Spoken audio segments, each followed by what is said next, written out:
Cuando por la noche usted entra a uno de los cuartos de su casa, lo primero que hace es accionar el interruptor para que se encienda la luz. Y eso seguramente no le sorprende. Ahora, si al accionar el interruptor nada sucede, usted no dice, «Ajá, como lo sospeché, esta electricidad es un fracaso». No, usted no dice eso. Lo más seguro es que usted decida averiguar qué sucede. Pueden ser varias las causas por las que la luz no se enciende. Tal vez el interruptor está roto, o a lo mejor el bombillo o algún fusible están quemados, y hasta pudiera ser que no haya pagado la cuenta de la luz.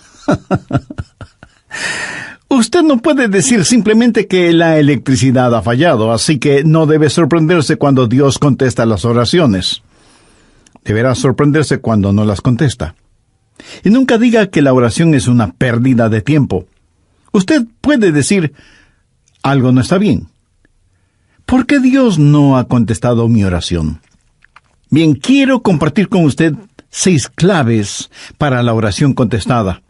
Y espero que las grabe en su corazón. Son sencillas, nada realmente nuevo, pero algo que necesitamos recordar en una forma más continua y metódica.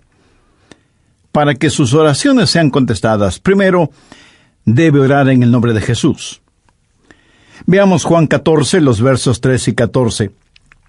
Jesús dijo, «Y todo lo que pidiereis al Padre en mi nombre lo haré, para que el Padre sea glorificado en el Hijo». Dios quiere glorificar a su Hijo, el Señor Jesucristo, y esa es la razón por la que debemos orar en su nombre. Y Jesús ratifica esa realidad al decir, «Si algo pidiereis en mi nombre, yo lo haré».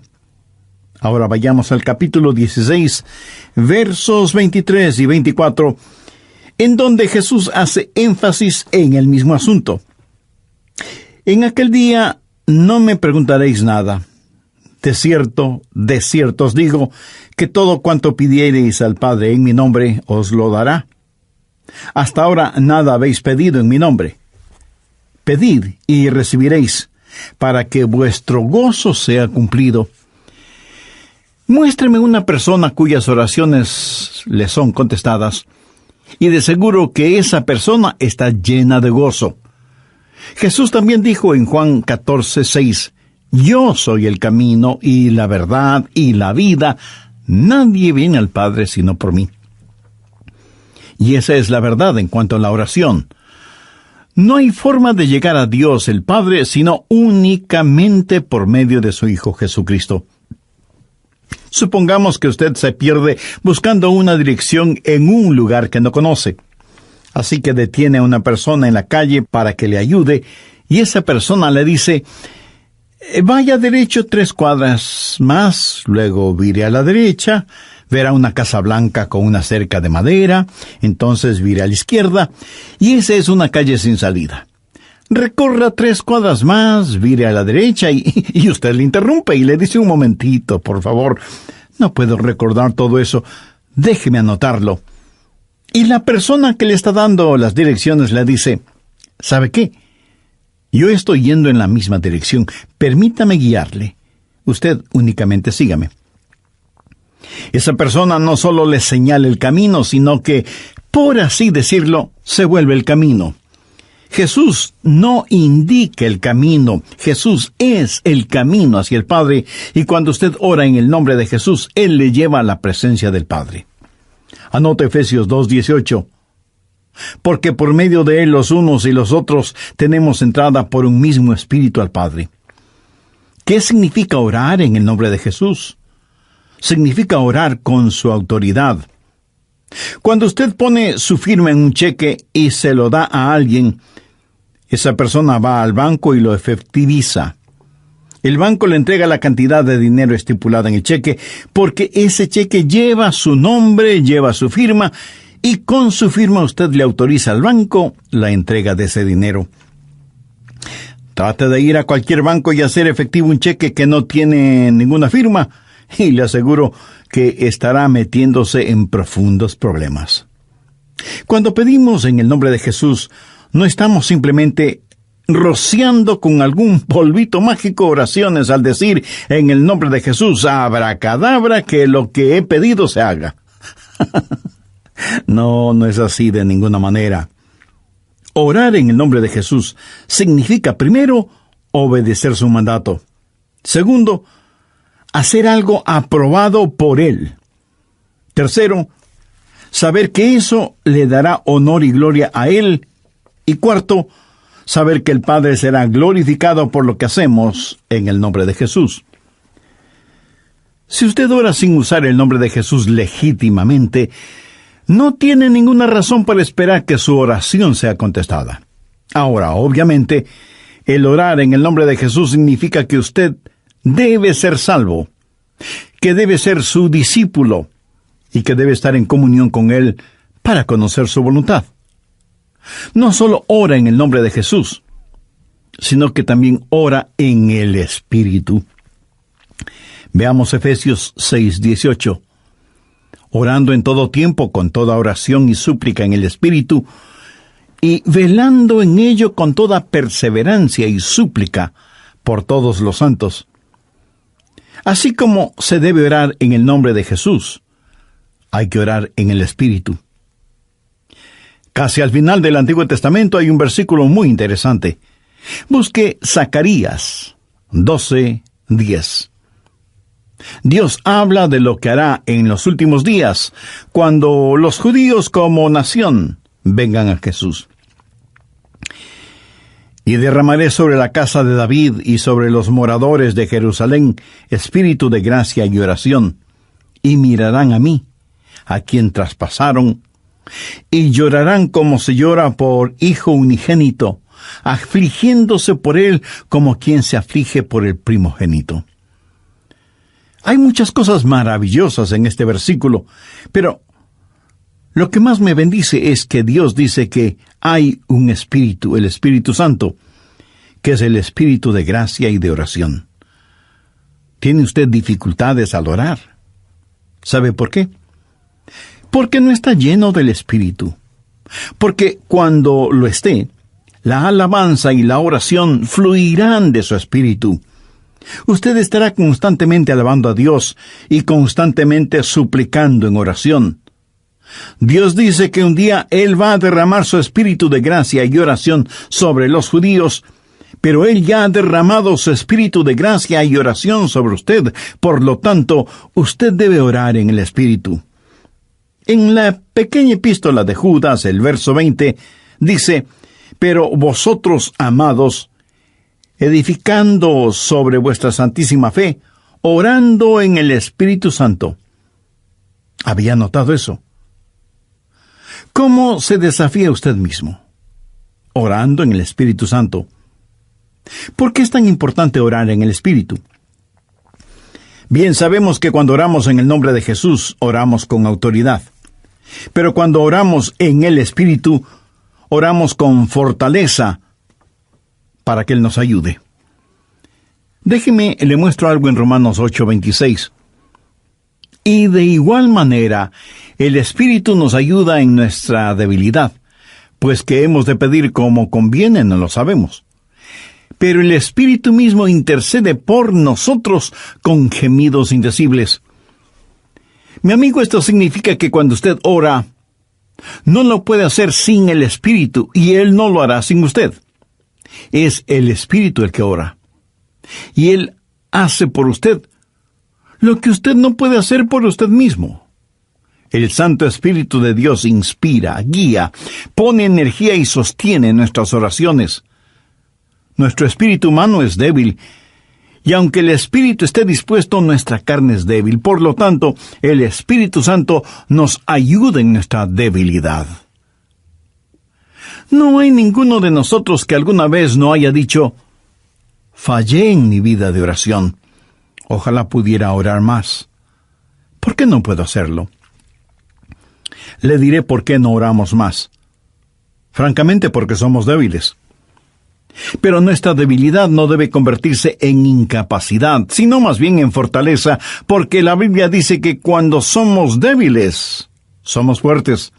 Si aprendemos a depender en el Espíritu Santo, quien nos ayuda en nuestras debilidades, inspirándonos, guiándonos y capacitándonos. Más aún, Él nos ayuda en nuestra ignorancia. Pues ¿qué hemos de pedir como conviene? No lo sabemos. ¿Alguna vez ha pensado en eso? Estuve una vez en una conferencia bíblica en Dallas. Al finalizar la conferencia, 2 jóvenes estudiantes se me acercaron y uno de ellos me preguntó, «Pastor, ¿usted ora?» Le respondí que sí. Entonces me dio una pequeña tarjeta diciéndome, «Aquí están nuestros nombres. Somos estudiantes en el seminario. Por favor, ore por nosotros». Yo les agradecí y puse esa tarjetita en mi Biblia. He orado por esos estudiantes, pero no creo que lo haya hecho en forma regular. No porque ellos no me importen, pero una asignación de oración es más que 2 nombres en una tarjeta. Si tuviera que orar por todos quienes me piden que ore por ellos, ni las 24 horas del día serían suficientes, se lo aseguro. Esa es la verdad. Si usted trata de orar por todos y por todo, su oración, en vez de ser un caudaloso río, se convertirá en un estancado pantano. La oración, para que sea poderosa, tiene que ser canalizada. Cuando alguien me dice que está orando por mí, me siento increíblemente bendecido. Y hay hermanos que me dicen que oran por mí diariamente, y doy gracias a Dios que muchos oran por mí.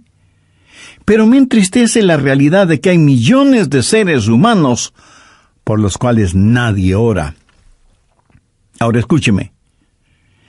Yo no deseo estar en la lista de oración de alguien, a menos que el Espíritu Santo haya puesto primero mi nombre en el corazón de la persona que dice que ora por mí. Y cuando usted está orando por otras personas en forma individual, muchas veces no sabrá cómo orar por ellos. Por ejemplo, su tía Rosita está enferma, y usted ora, «Señor, restaura la salud de tía Rosita». ¿Cómo sabe que Dios no está preparando a tía Rosita para llevársela al cielo? Y usted ora para que tía Rosita todavía se quede en la tierra, mientras que, de acuerdo a Juan 17:24, Jesús ora y dice, «Padre, aquellos que me has dado, quiero que estén donde yo estoy». ¿Dónde está Jesús? En el cielo. ¿Dónde está la tía Rosita? Todavía en la tierra. En las reuniones de oración, más se ora para que la gente sea sanada que lo que se ora para que la gente sea salvada.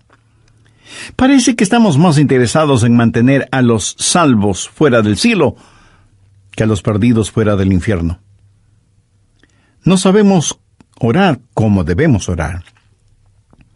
Cuando Saulo perseguía a los seguidores de Cristo, antes de que fuera el apóstol Pablo, me pregunto qué oraba la iglesia en relación con Saulo. Si yo hubiera vivido en esa época, seguro que hubiera orado, «Señor, mira cómo este Saulo nos persigue. Elimínalo, evapóralo, Señor, haz algo con él». Y ciertamente, Dios hizo algo con él, pero no precisamente como se lo pedimos. Dios lo transformó en el poderoso apóstol Pablo. A veces no sabemos ni lo que pedimos. Por eso el Espíritu Santo que intercede por nosotros dice, «Señor, esto es lo que Adrián está pidiendo, pero esto es lo que en realidad necesita». El Santo Espíritu de Dios nos ayuda en nuestras debilidades cuando nosotros no sabemos cómo orar, por qué orar, o cuando no tenemos la fortaleza, ni la energía, ni el deseo de orar. E intercede con nosotros, como la Biblia lo dice en Romanos 6:26, pero el Espíritu mismo intercede por nosotros con gemidos indecibles. Ni usted ni yo, nadie puede orar como el Espíritu Santo puede hacerlo. Y la expresión gemidos indecibles era utilizada para describir los dolores de una mujer dando a luz. Eso, mi amigo, es orar en el Espíritu. Intercede por nosotros con gemidos indecibles, porque muchas veces nosotros no sabemos qué pedir. Algunos años atrás, yo viví la experiencia de un profundo dolor emocional y espiritual a tal grado que no podía ni siquiera articular una sencilla oración. Lo único que podía hacer era quejarme.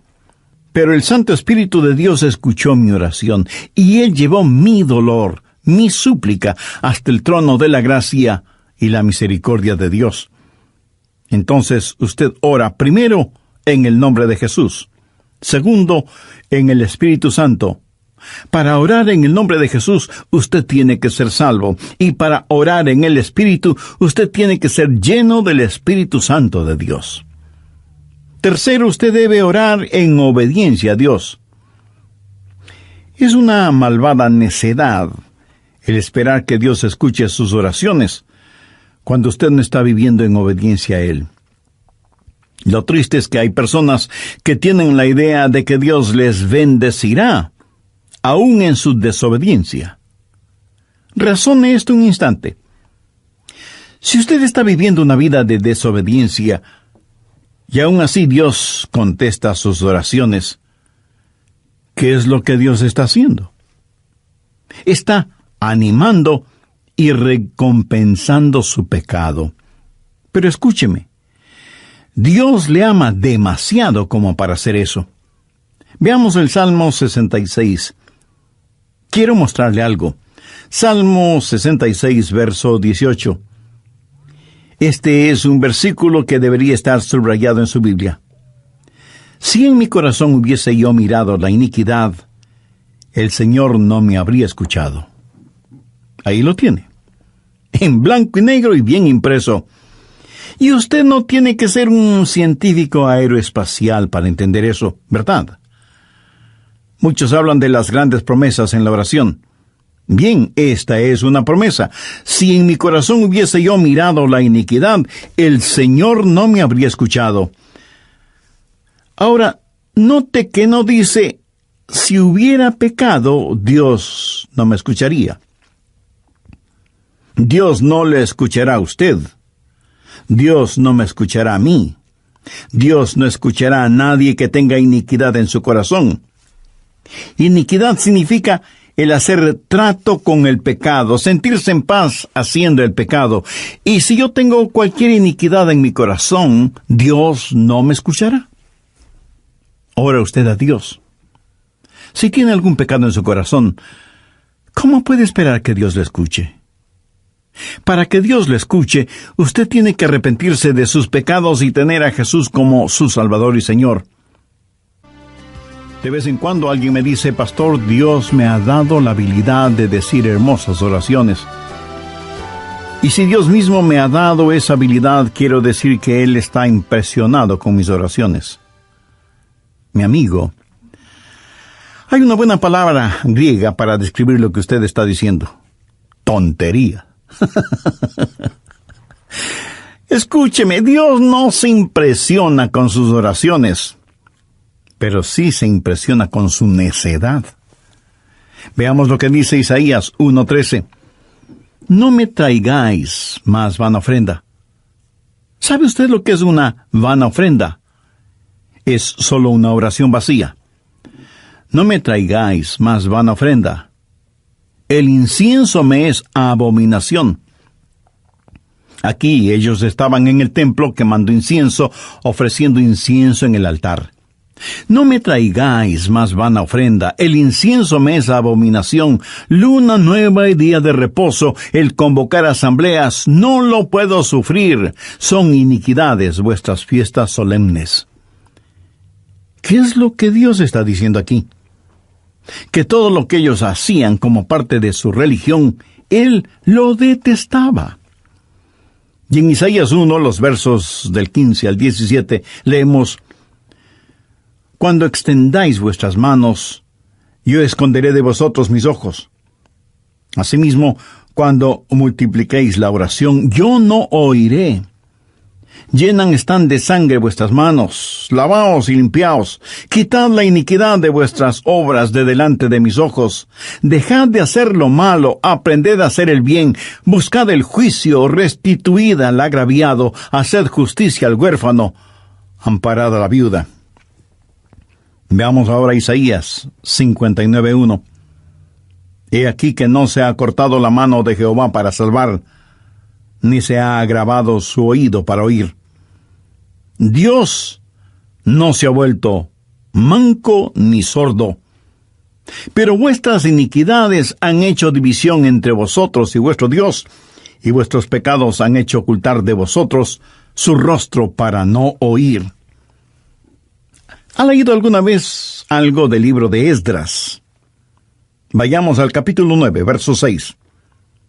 Esdras está orando y dice: Dios mío, confuso y avergonzado estoy para levantar, oh Dios mío, mi rostro a ti, porque nuestras iniquidades se han multiplicado sobre nuestra cabeza, y nuestros delitos han crecido hasta el cielo.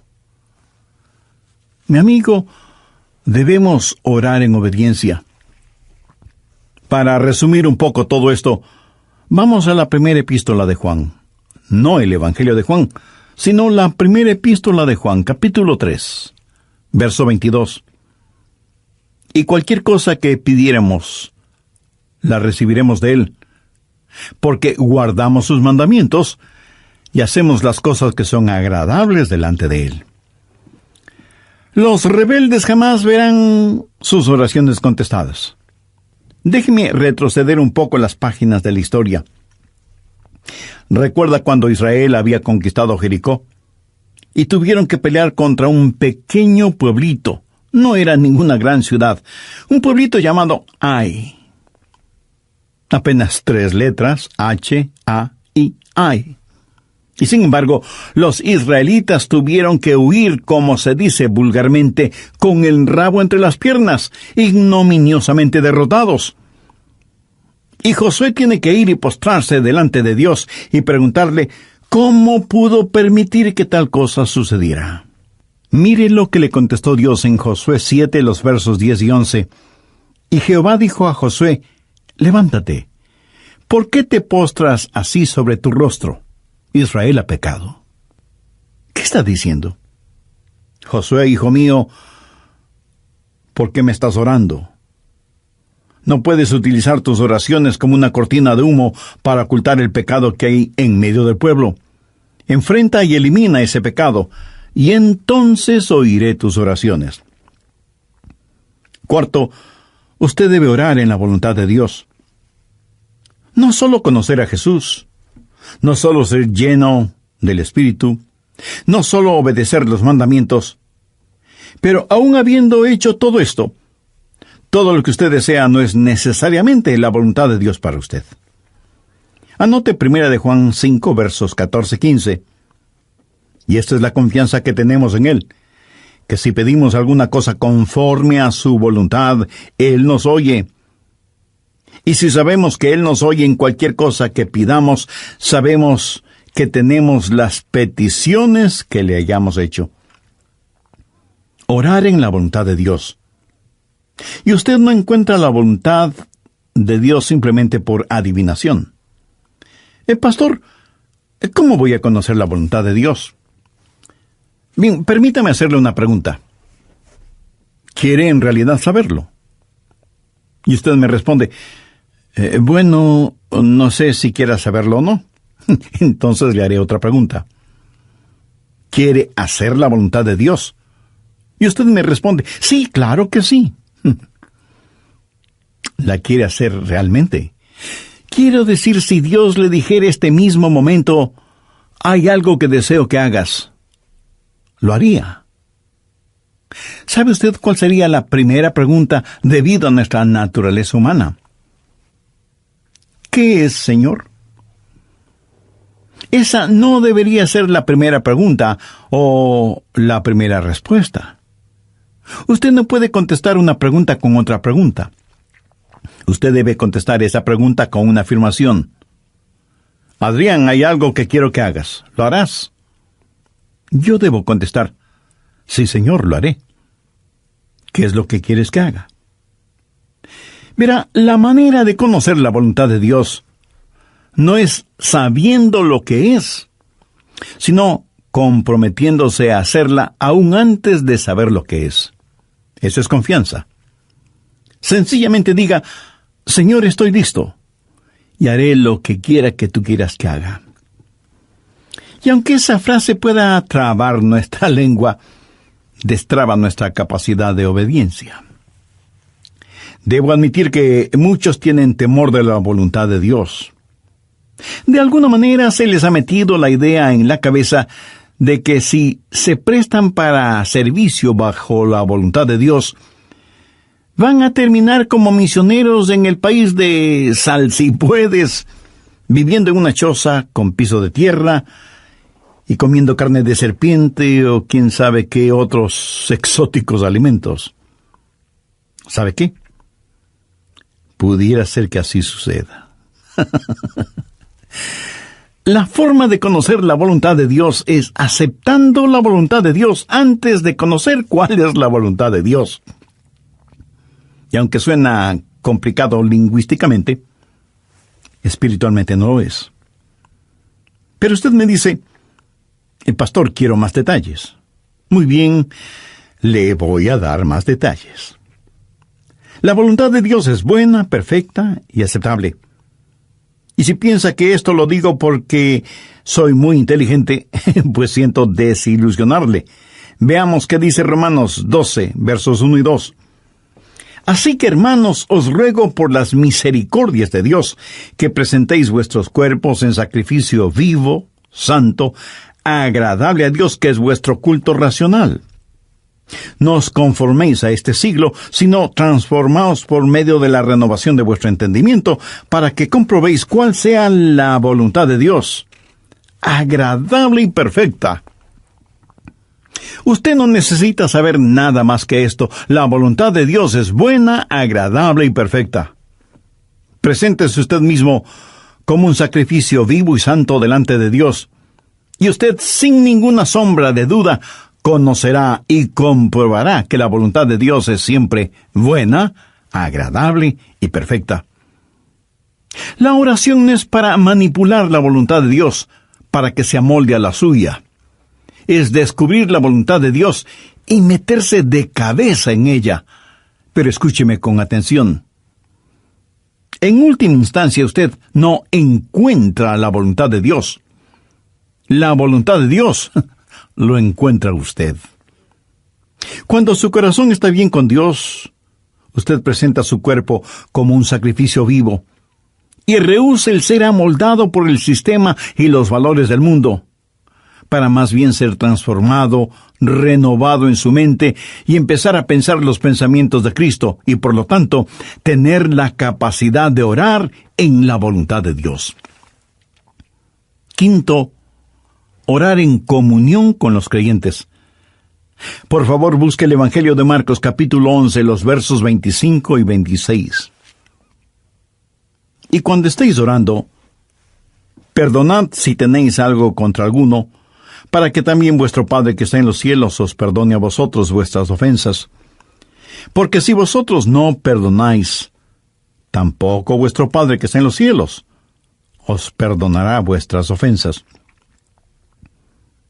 Mi amigo, no se olvide que un pecado no perdonado es la más formidable barrera contra la oración.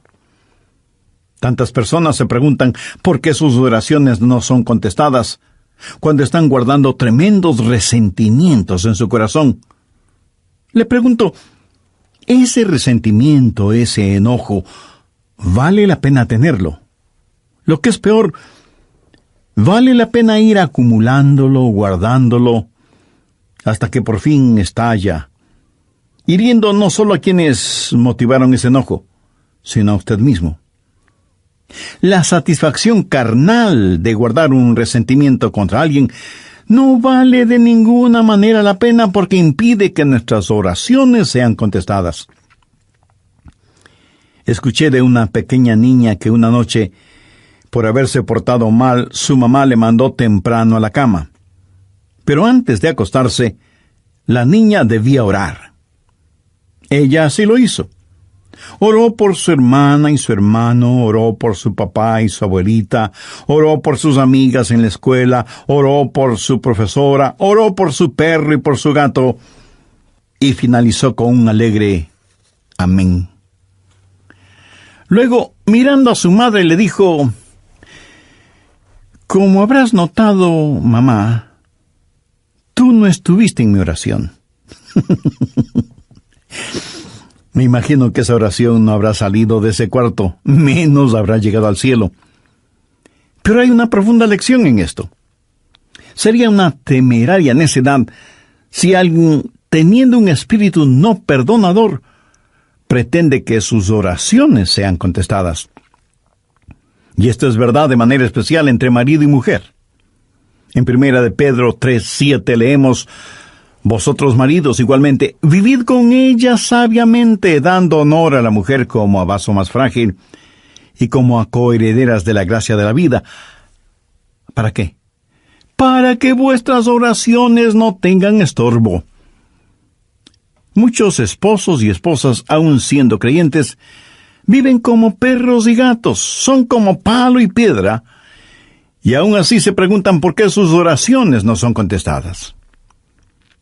Sexto, usted debe orar en fe. En Mateo 21:22 leemos: «Y todo lo que pidiereis en oración, creyendo, lo recibiréis». Por favor, subraye en su Biblia la palabra creyendo. Ore creyendo, y todo vendrá. Ore dudando, y nada tendrá. ¿Alguna vez ha dicho: «Dios, yo creo», cuando en realidad no creía?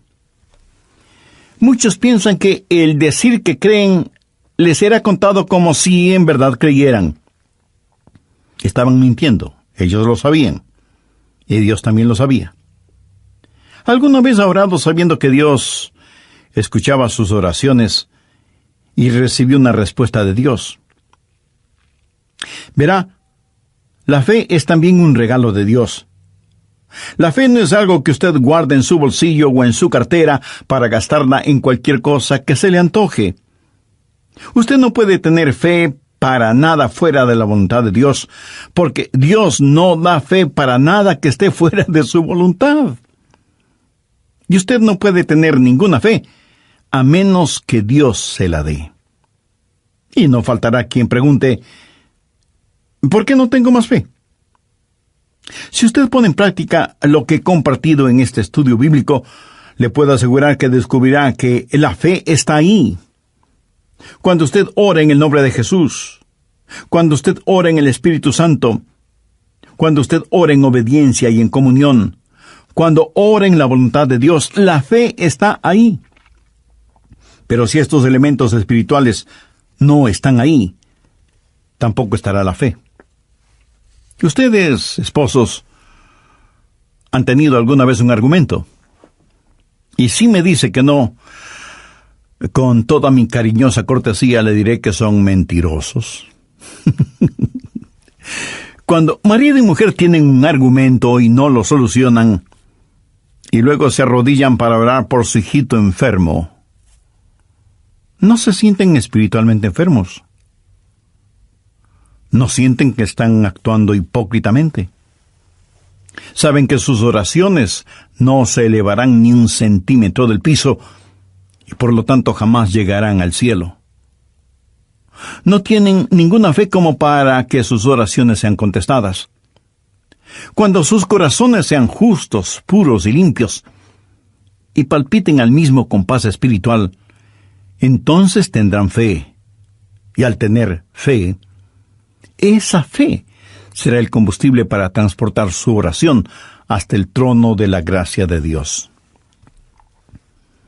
Jorge Muller, de Bristol, Inglaterra, fue un gran siervo de Dios y un poderoso hombre de fe.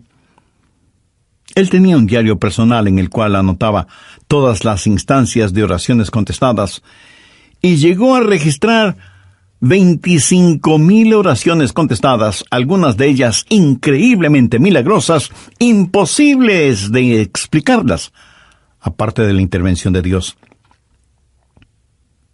Alguna vez alguien le preguntó a George Mueller, ¿cuál es el secreto para que las oraciones sean contestadas? ¿Sabe cuál fue su respuesta? Tenga fe en Dios. Tenga fe en Dios. Ahora, yo no creo que él dijo tenga fe en Dios, sino que dijo tenga fe en Dios. Mira, en realidad no es una gran fe la que necesitamos, sino que necesitamos tener fe en un gran Dios. Fe no es solo un sentimiento positivo, ni el que usted se vuelva frenético o fanático, sino tener la absoluta confianza de que Dios hará lo que usted le ha pedido, si ese pedido está encuadrado dentro de los parámetros de la voluntad de Dios. Los discípulos le dijeron a Jesús, Señor, enséñanos a orar.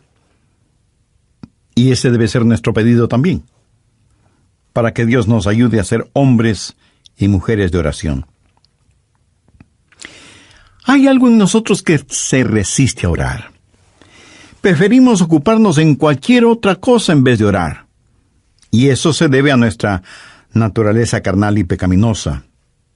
Por eso necesitamos la ayuda de Dios para que amemos de tal manera a Jesús y seamos llenos de su Espíritu Santo para que la oración fluya de nosotros en forma constante y que oremos siempre en el nombre del Señor Jesucristo. ¿Ha notado con qué facilidad podemos pasar horas haciendo deportes o realizando nuestros pasatiempos favoritos o simplemente mirando programas en la televisión? Pero ¿qué trabajo nos cuesta invertir unos minutos en la oración? La oración eficaz, mi estimado amigo, debe ser un acto intencional de nuestra voluntad. No debemos acercarnos al trono de la gracia en forma casual, sino en forma totalmente intencional. Seguramente entre quienes me escuchan habrá quienes, a pesar de ser religiosos, este asunto de la oración es muy secundario en sus vidas. Ahora, si usted aún no es salvo, mayor razón para que ore a Dios. Lo puede hacer este mismo momento diciendo con sus propias palabras algo como la siguiente oración. Dios eterno, reconozco que soy una persona que no me he acercado a ti en oración, sino en raras ocasiones. Reconozco también que soy pecador, que estoy perdido y que necesito ser salvo para tener la seguridad de ir al cielo cuando me llames a tu presencia. Señor Jesús, creo que eres el Hijo de Dios y que entregaste tu vida y derramaste tu sangre en la cruz para, por medio de tu sacrificio, pagar la deuda de mis pecados, perdonarme, limpiarme y salvarme. No sé si mi fe es grande o pequeña, pero con la fe que tengo este momento te invito a que vengas a mi corazón y seas mi Salvador y mi Señor. Toma el control total de mi vida y ayúdame a ser la clase de persona que tú quieres que sea. Ayúdame a ser un testigo fiel de tu gracia y misericordia hasta el momento en que me llames a tu presencia. Lo pido en tu santo nombre. Amén.